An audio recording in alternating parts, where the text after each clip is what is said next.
Police super জনাব গোলাম মাওলা BPM sir উপস্থিত আছেন। অতিরিক্ত পুলিশ সুপার প্রশাসন অপরাধ অ্যান্ড অপস জনাব কনক কুমার স্যার উপস্থিত আছেন। আমাদের জেলা বিশেষ শাখার DI1 স্যার, সেই সাথে আমার সহকর্মীবৃন্দ সহ এই বাজারে বিভিন্ন বাজারের সভাপতি, সেক্রেটারি এবং বিভিন্ন নেতৃবৃন্দ এবং অপমর জনতা, সবাইকে জানাই আসসালামু আলাইকুম। আপনারা জানেন এখানে আমি 2011 সালে থেকে প্রায় 2 বছর সরোজগঞ্জ পুলিশ ক্যাম্পের আইসি হিসাবে কর্মরত ছিলাম। থাকা অবস্থায় আপনাদের কতটা সেবা করতে পেরেছিলাম হয়তো অনেকে জানেন। আল্লাহ আমাকে তৌফিক দিচ্ছেন যে এই চুয়াডাঙ্গা সদর থানার ওসি হিসাবে পদায়ন করার। এই জন্য আমি খুব গর্ববোধ করতেছি যে আমাকে অফিসার ইনচার্জ হিসাবে সদর থানায় যোগদান করছি এবং আপনাদের সেবা করার চেষ্টা করতেছি। কতটুকু পারতেছি এটা আপনারা বলবেন।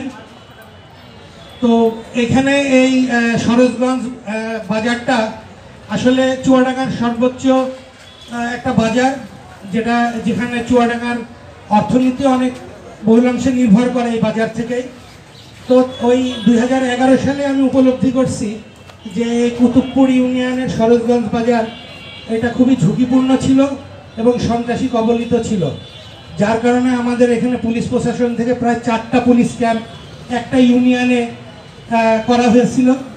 সরোজগঞ্জবাসী তখন থেকেই আস্তে আস্তে পুলিশের বিভিন্ন অ্যাক্টিভিটিস হওয়ার কারণে সরোজগঞ্জবাসী প্রায় চরমপন্থীদের হাত থেকে প্রায় রক্ষা পেয়েছিল এবং এখনও আমাদের সেই কার্যক্রম অব্যাহত আছে। তবে ইদানিং কিছু লক্ষ্য করা যাচ্ছে, অনেকে হয়তো মাথাচাড়া দিয়ে উঠতেছে। আমাদের পুলিশ সুপার মহোদয়ের নির্দেশে আমরা সেই তালিকাগুলো করতেছি এবং তাদের প্রতি আমরা গোয়েন্দা নজরদারি করতেছি যে যাতে পূর্বের সেই ভাবধারায় আবার ফিরে আসতে না পারে। এই জন্য আমি স্যারের কাছে অনেক কৃতজ্ঞতা প্রকাশ করতেছি যে স্যার আমাদেরকে নির্দেশনা দিয়েছে।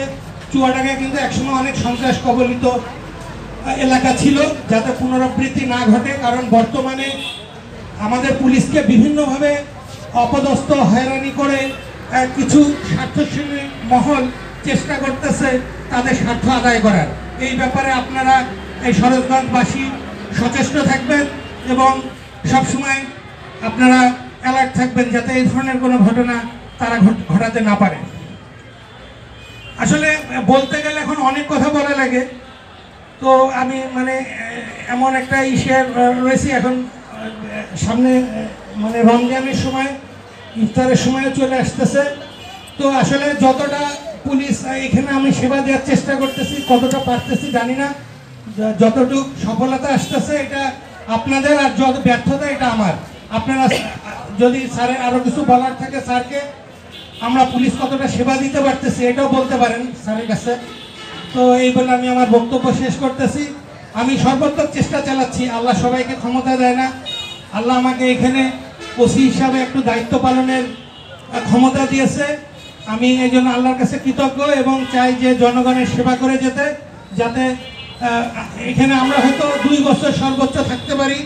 এই 2 বছরে যাতে সবাই আমাকে হয়তো স্মরণ করে মনে রাখেন, এই চেষ্টা আমি সবসময় আপনাদের কাছে আমার পক্ষ থেকে চেষ্টা চালাই যে কেউ যাতে আমার কোনো যাতে কষ্ট না পায় বা কোনো না করে। তো সার্বিক করে আমি আমার বক্তব্য শেষ করছি।